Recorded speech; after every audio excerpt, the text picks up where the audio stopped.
Todos, en un momento dado, somos susceptibles de caer en un timo, ya sea porque nos fiamos de un familiar que nos envía un WhatsApp, de un supuesto sorteo de una conocida cadena de supermercados, o bien porque nos enamoramos de alguien en una plataforma de citas que se inventa una excusa para que le enviemos dinero, o porque nos llega un SMS en el que se hacen pasar por nuestra entidad bancaria y resulta ser un caso de phishing. Un problema que afecta a millones de personas de todas las edades y en todo el mundo. Las estafas emocionales son un nuevo tipo de fraude que se está volviendo cada vez más común. Estos delincuentes se aprovechan de la vulnerabilidad de sus víctimas para robarles dinero o, en algunos casos, incluso para obtener beneficios materiales. A menudo, estas personas utilizan tácticas engañosas para ganar la confianza de sus víctimas y luego las manipulan para que hagan lo que ellos quieren. Si bien es difícil generalizar, hay algunas señales que pueden indicar que estás siendo víctima de una estafa emocional. Hoy, en Plaza al Día, ¿cómo descubrir una estafa emocional?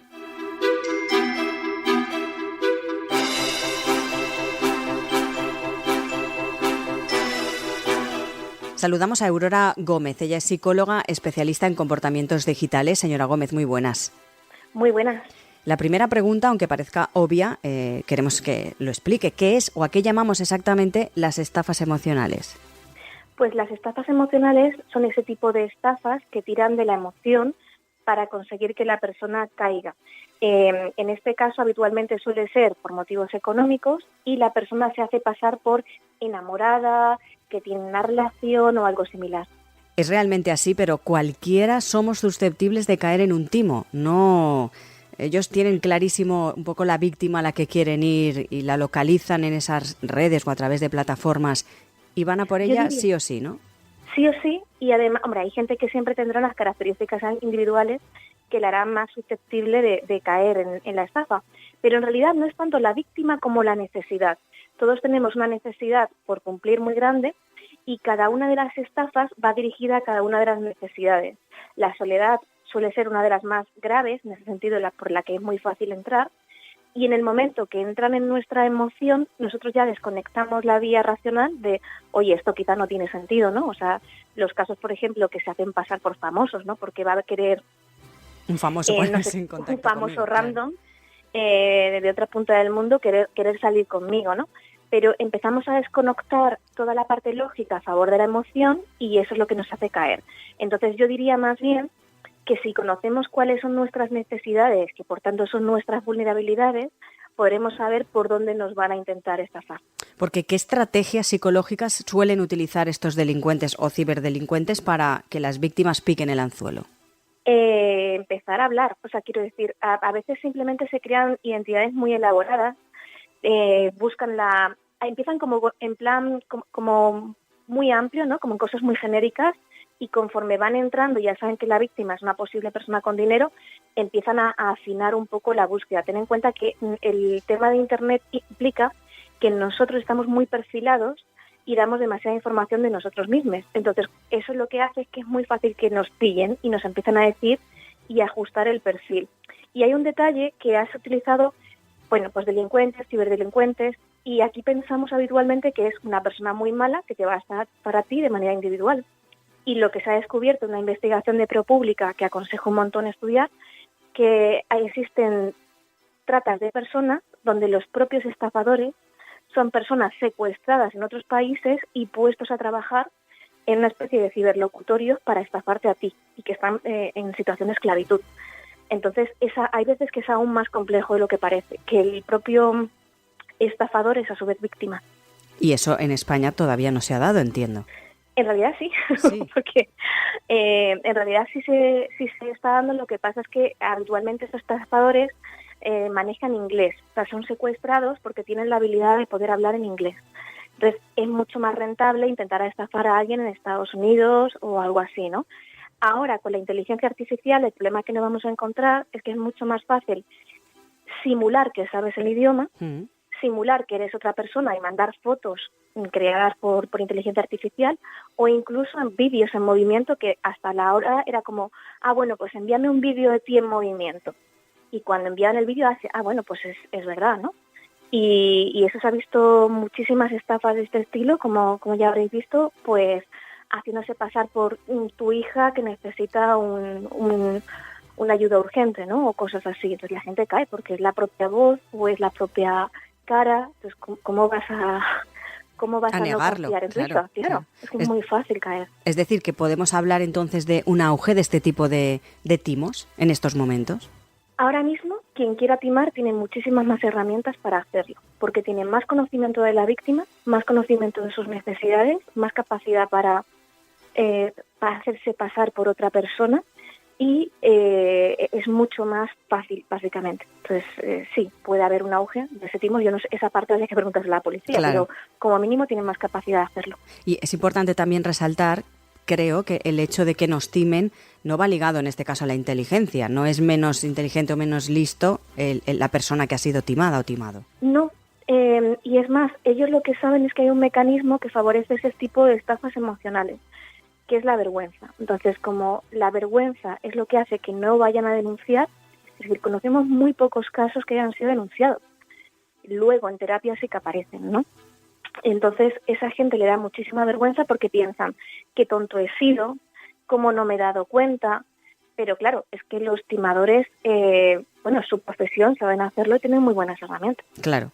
En muchos casos también podemos pensar o llegar a plantearnos que las personas mayores pueden ser las más propensas a caer en estas estafas. Pero sí que es verdad que no están tan a la orden del día en redes sociales, en internet, etcétera, como puede estar una persona más joven, ¿no?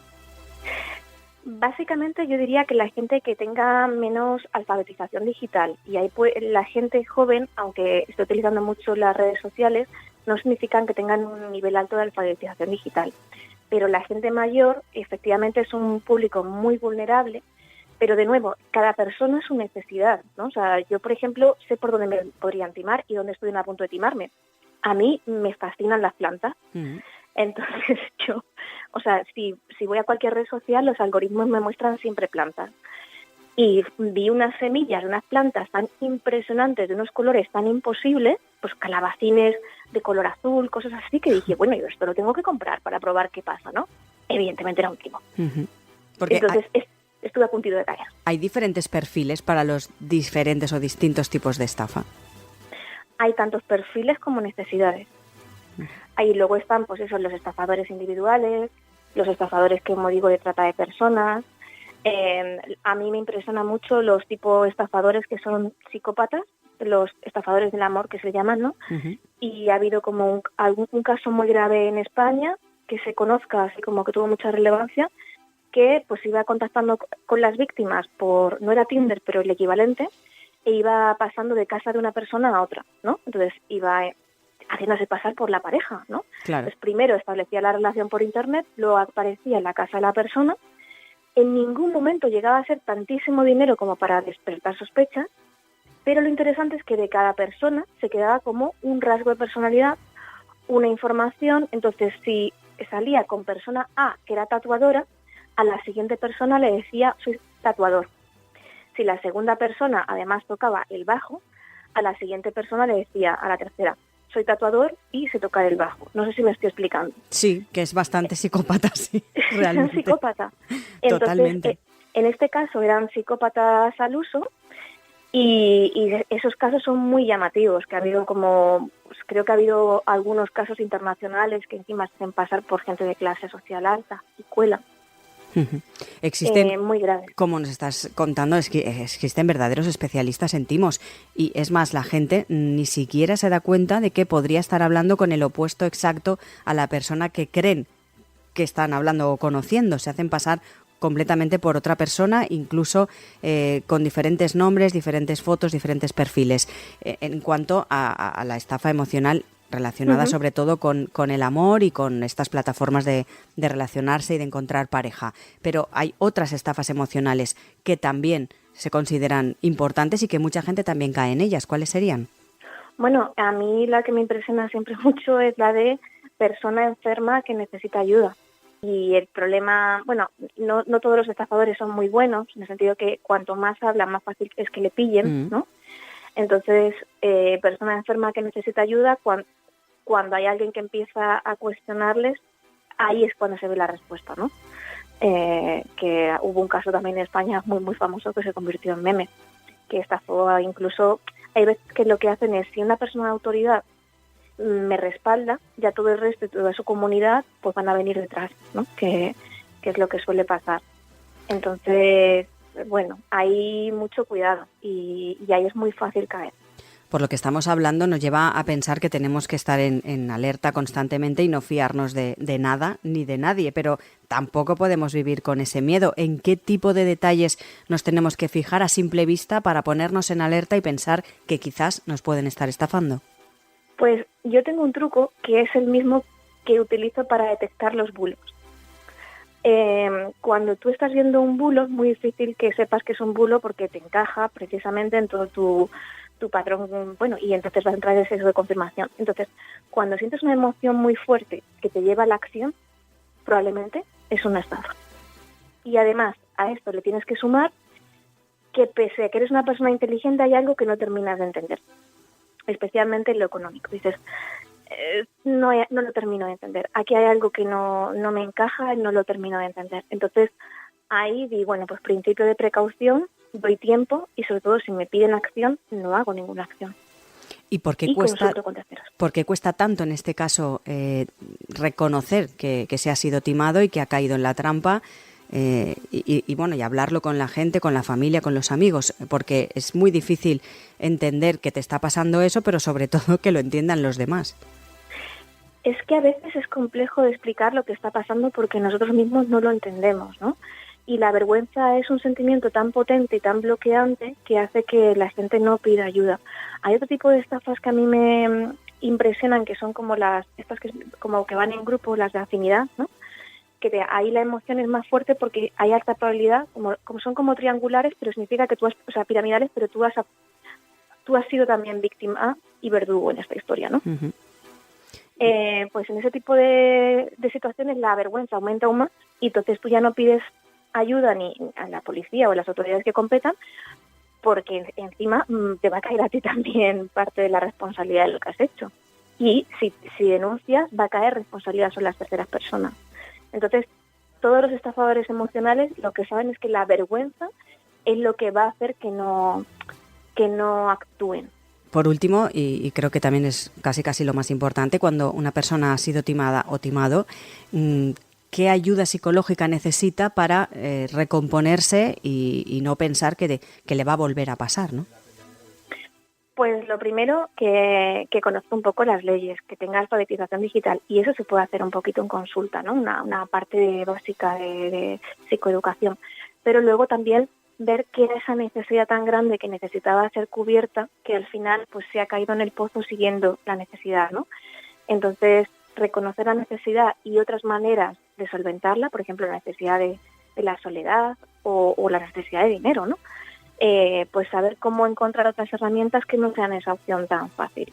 Aurora Gómez, psicóloga especialista en comportamientos digitales. Gracias por estar hoy con nosotros. Muchas gracias a vosotras.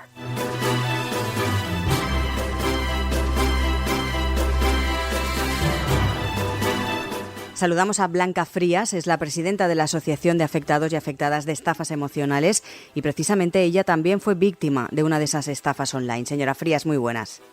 Muy buenas. ¿Qué fue exactamente lo que le ocurrió? Bueno, lo que me ocurrió es lo que le ha ocurrido a tantas personas y casi seguidas por el mismo patrón. Bueno, pues esto fue el año 2014. Yo estaba pasando por una situación un poco, digamos, triste, vulnerable, porque no hacía ni 2 meses que acababa de dejar una relación de 3 años. Y bueno, pues lo típico, entras en la página de contactos y esa persona me saluda. La que luego fue mi estafador me saluda. Rápidamente, lo que sí que puedo decir es que cuando estas personas contactan contigo es porque ya previamente han realizado un trabajo de campo en esa página. A través de las fotos que ponemos, de lo que decimos. De la descripción, de lo que le gusta a cada persona, ¿no? Exacto. Entonces, bueno, pues eso, ya de ahí ya pasas a fuera de la página social, a hablar por WhatsApp, conversaciones diarias, en las cuales pues él ya se está encargando de adivinar qué tipo de personaje tiene que interpretar él para enamorarme. Y esto lo hace pues a base de pues lo típico, preguntarte qué buscas en una relación, tal, qué casualidad que él busca lo mismo, y bueno, al final lo que hace es convertirse y proyectarse en la imagen, en el hombre ideal que yo busco. Claro, porque usted no sospechó en ningún momento al principio de que podría estar siendo estafada. No, no, en absoluto. Lógicamente, cuando uno acude a esas páginas, y más en las fechas que te estoy diciendo, que es el año 2014, bueno, pues lo haces con un fin, digamos, ilícito, ilícito, y piensas que la otra persona está haciendo lo mismo, en absoluto. Lo normal es que cuando conoces a una persona, pues cada uno hable de sí mismo, de su vida, de a qué se dedica, de su estado civil, de sus experiencias, de la situación vital en la que se encuentra, y de esa parte, lógicamente, no se sospecha nunca. ¿Y cuándo llegó el momento en el que empezó a pedirle dinero? ¿Cuánto tiempo pasó hasta que llegó ese momento? Pues prácticamente pasó un mes desde el primer contacto. Ya digo que fue un mes de continuas conversaciones. Pero contactos solo online, físicamente no se vieron. Sí, online. Yo no le vi hasta después de dejarle la primera cantidad. Uh-huh. No le conocí. Le di el dinero antes de conocerle. La segunda cantidad ya sí que se la entregué después de haberle conocido. Pues es un mes de love bombing, que se llama, ¿no? Que te está, bombardeando con estímulos, que te ciegan y que te enamoran. Y cuando es precisamente esta persona en concreto, la que me tocó a mí, porque esto es una lotería, desgraciadamente, sí. Pues la que me tocó a mí, nota que yo estoy receptiva, nota que estoy cogiendo confianza, es cuando viene el momento de pasar a su segunda parte de el segundo acto de su teatro. El segundo ataque, por decirlo de alguna manera. ¿Y le costó, no sé si le costó mucho darse cuenta de lo que estaba pasando? No sé si habló con algún amigo, amiga, familiar, que había conocido a alguien a través de internet. Nunca hablas con nadie, porque hasta que las cosas no son realidad en sí, pues esto es un proceso de conocimiento, de aproximación, con lo cual son cosas que llevas a nivel personal y no lo comentas con absolutamente nadie. Simplemente a uno mismo a nivel personal pues tiene esa ilusión, pero lógicamente esto es como cuando te quedas embarazada, que la gente no lo quiere contar hasta que no pasan los 3 meses, ¿no? Pues algo parecido, es así. ¿Y más o menos qué cantidad de dinero le pidió y usted se la dio, claro? ¿Y cómo? Sí, me pidió, cuando ya digo que pasó la fase esa de que él ya me veía receptiva, y a todo eso también tengo que decir que durante ese mes me bloqueó en 2 ocasiones con la intención de que inculcarme en mí ese miedo a perderle. Uh-huh. Me castigaba y luego me desbloqueaba por tonterías que yo no entendía. Y también se dedicó ese mes en todos los contactos a meter la palabra confianza, como un lavado de cerebro, confianza, que la pareja está para ayudarse mutuamente, confianza. Claro, son auténticos, como usted decía, psicólogos, pero más que psicólogos, iba a decir psicópatas, pero no sé si se puede decir así. Son psicópatas integrados. No son de sangre, pero son psicópatas integrados en la sociedad, desgraciadamente. Y claro, fue fácil en este caso darse cuenta, dice que no, pero digo, si fue fácil romper esa relación y decir que, mire, basta, hasta aquí, usted no me va a estafar más, ¿no? Bueno, tan facilísima que en cuanto ellos ven que tú te has dado cuenta, lo que hacen es bloquearte y hasta luego, Lucas. Y ya está, no tienes más opción. Ellos saben todo de ti, tú no sabes nada de él. No sabes siquiera si es verdad dónde viven, si es verdad dónde dicen vivir. Claro. Solamente lo único que yo sabía que era su nombre, y ese sabía que era verdadero. Su nombre y su foto, porque además luego le conocí en Madrid. Claro. Sí. Y no sé si ese dinero que usted ha perdido se puede llegar a recuperar o no. No. Este hombre no tiene nada a su nombre. Utiliza las cuentas bancarias exclusivamente para recoger esos ingresos que se hacen en efectivo, y él está esperando en la puerta del banco. Me avisas cuando esté. Hecho el ingreso, él lo saca. No tiene nada, claro. Nada a su nombre. Ni coche, ni propiedades. Este es italiano, en Milán, pero en España, se dedica por toda la geografía española, pues están todas las víctimas. Vamos, una de ellas la simultaneó conmigo, digamos, porque luego hablándolo así nos hemos dado cuenta. Coincidían las fechas. Eso le iba a preguntar si además de usted había conocido a más personas que le habían estafado, en este caso, él mismo. Sí, 5 personas que yo conozca. Hay más, Uh-huh. Hay más, porque ves en los foros y tal. Lo que pasa es que el problema que tiene este tipo de estafas es que las personas no quieren, una vez cometida la estafa y sintiéndose víctimas de una estafa, lo quieren dar por cerrado, no quieren hablar, les da mucha vergüenza, no lo cuentan absolutamente nadie, y ese es un enorme error, porque al final con quien acaba eso es con la persona que lo sufre y no soluciona nada. De ahí que luego, esta asociación, uno de los fines principales es precisamente invitar a todas las personas que lo han sufrido, que nos lo pueden contar a nosotros, porque precisamente nosotros, mejor que nadie, la vamos a comprender, la vamos a entender y les vamos a poder apoyar y darles la mano. Porque en estos casos, ha comentado usted al inicio que fue una estafa a través de Internet, pero a través de una plataforma de contactos. Esa plataforma se lava las manos, es decir, no puede hacer nada al respecto. Poder puede hacer, pero no lo hace, porque sí que es cierto que yo seguí en esa página porque al no saber absolutamente nada de él, no le quería perder la pista y quería saber por dónde andaba. Y él seguía pululando y haciendo sus fechorías. Y yo a esa página denuncié cada uno de los perfiles con los que iba apareciendo, que eran muchos, siempre lo denunciaba y aportaba mi demanda, la condena, mi auto de que me debía el dinero. Y no obtuve ningún tipo de respuesta por parte de la página. Por último, señora Frías, ¿qué consejo daría a alguna persona que nos esté escuchando y que pueda estar un poco dudando precisamente de que pueda estar siendo estafado con estas estafas que se denominan emocionales? Bueno, lo primero de todo, decir que intenten ver su caso mirando a vista de pájaro y hacia atrás.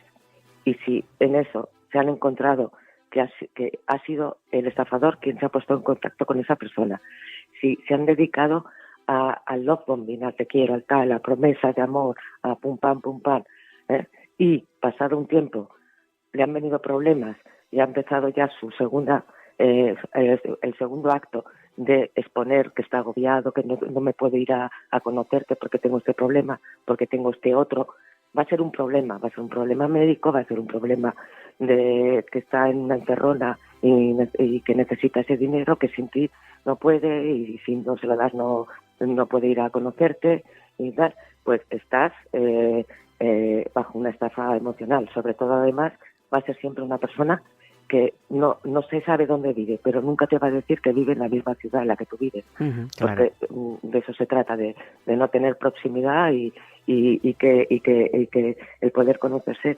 dependa de un avión, de un barco. Y que no esté cerca, lógicamente. Que no esté cerca, exacto, que no esté cerca. Y pues, que las cosas rápidas y que es muy raro que una persona, y te lo digo yo después de haberlo sufrido, pero es que cuando estás metida en eso, eres la araña atrapada en una telaraña que es tejido a tu alrededor, entonces no te das cuenta. Pero que una persona que recién conoces no está sola en el mundo. Si necesita dinero, yo si necesito dinero se lo pido a mi familia, no a una persona que todavía no le he conocido. Claro. Pues Blanca Frías, recordamos, es la presidenta de la Asociación de Afectados y Afectadas de Estafas Emocionales, con la que también hablaremos ahora de la asociación, y sobre todo queríamos ver esa parte personal y su experiencia, en este caso estafada por esa plataforma de contactos online. Gracias por acompañarnos y contarnos su experiencia. De nada, a vosotros.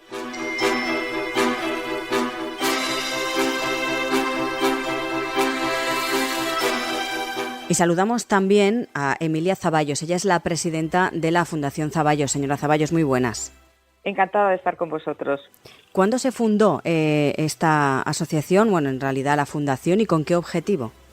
La Fundación Zaballos lleva 28 años, yo soy la presidenta, y desde ahí lo que hacemos es defender los derechos constitucionales cuando se vulneran.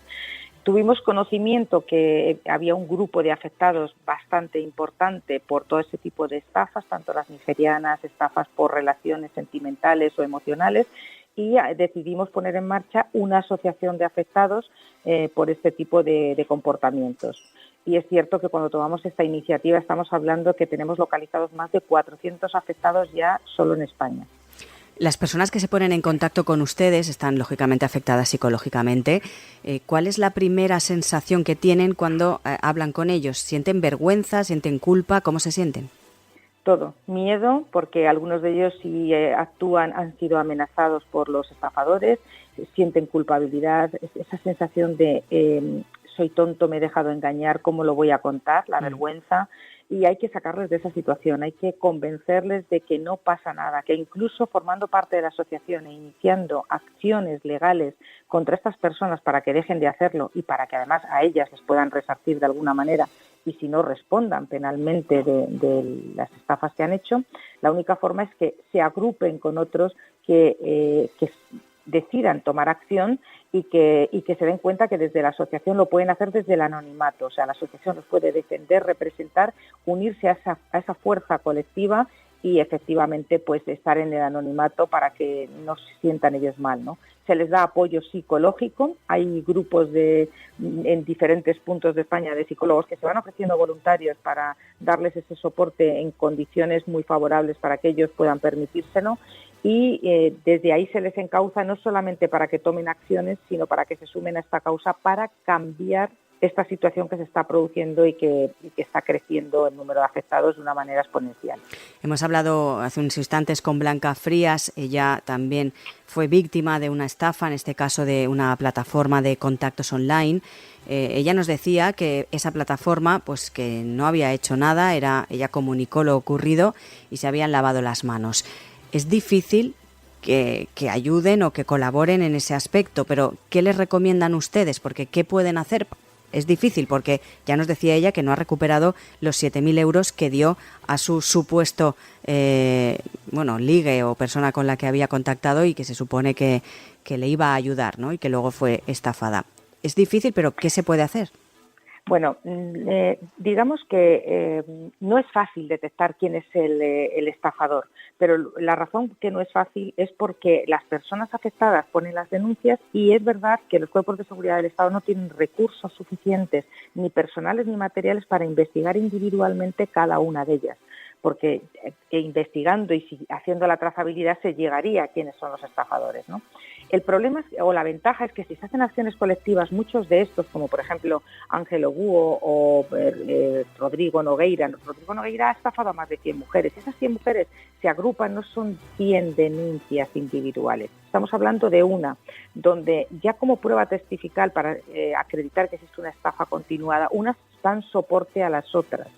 Y a la vez solamente optimizamos todos los recursos que a la hora de la investigación pues pueden dar soporte para que sea viable. Mirad, una de las cosas que para mí me parecen fundamentales y es por la que nace la asociación es porque el estafador se apoya en una relación de pareja que realmente no existe para evitar la responsabilidad. ¿Qué quiere decir? El delito de estafa dentro del matrimonio o de las parejas de hecho no existe. El tipo penal lo que dice es que si dos personas están casadas, una no puede estafar al otro porque conocen, tienen las mismas... es un delito que no se puede aplicar. Cuando las víctimas denuncian, automáticamente lo primero que se produce es el sobreseimiento o el archivo porque no existe delito o el sobreseimiento porque no se le localiza al estafador. ¿Qué buscamos desde la asociación? Primero, aquí no tenemos un matrimonio y que te estafa tu pareja, no. Aquí tenemos una situación simulada para enamorarte, que tú te la crees, pero ellos la intención que tienen es ganarse tu confianza y una vez que se han ganado tu confianza y te han engañado, lo que hacen es que te estafan. Entonces, el tipo penal hay que modificarlo y tiene que cubrir esto para que estas personas se sientan protegidas, las víctimas, y ellos respondan. Por otro lado, muchas de esas relaciones entran en malos tratos psicológicos y esto hay que tenerlo también en cuenta dentro de lo que es la violencia de género y hay que regularlo también ahí. Entonces, a mí estos dos puntos me parecen fundamentales y es uno de los objetivos por los que pedimos que todas las personas que han sufrido esto se agrupen a la asociación para generar estos cambios y no haya más personas que lo sufran. El tercero de los puntos es la visibilidad. Si se unen, se va a dar visibilidad rompiendo esa cadena del miedo y habrá muchas personas que evidentemente no van a caer en este tipo de estafas. Aquí acumulamos hacer estafas emocionales, no solamente las que son por amor, tenemos también las estafas nigerianas, esas que te dicen de una herencia, que lo tienes, que luego te dicen que adelantes dinero porque son impuestos y que te los hacen llegar. Otras de ellas, simplemente cuando hablamos de estafas emocionales, es también tengo un niño que está enfermo y no es real. Claro. Incluso se utiliza también la inteligencia artificial. Incluso algunos de ellos han llegado a tener hasta 4 relaciones a la vez, incluso con contactos físicos. O sea, imaginaros dónde llegan las dimensiones de esto. Pues Emilia Zaballos, gracias por acompañarnos y sobre todo por ese mensaje que ha querido lanzar a cualquier persona, porque hay que decir y hay que destacar que cualquier persona puede ser estafada de estas estafas ya denominadas, como decimos, emocionales, y a cualquiera nos puede pasar. Eso hay que tenerlo también en cuenta. Y además las cuantías, o sea, nadie está exento de que le pase porque el estafador de verdad va por delante de todos nosotros. Hablamos de estafas de 200, de 500, o sea, lo más normal es que se muevan hasta los 3.000, pero no olvidemos que hay personas que les han estafado hasta 150.000, incluso hay un caso de casi 500.000 euros. O sea, nadie está exento de poder caer en este tipo de cosas. Y yo una de las cosas que sí que les diría es que contactar con la asociación es gratuito y que lo pueden hacer en www.asociacionestafasemocionales.es y pueden buscarlo y acceder a nuestra información, a nuestra web, ponerse en contacto y les podemos ayudar. Señora Zaballos, muchas gracias. Gracias a vosotros por dar apoyo a las víctimas y dar visibilidad a este problema.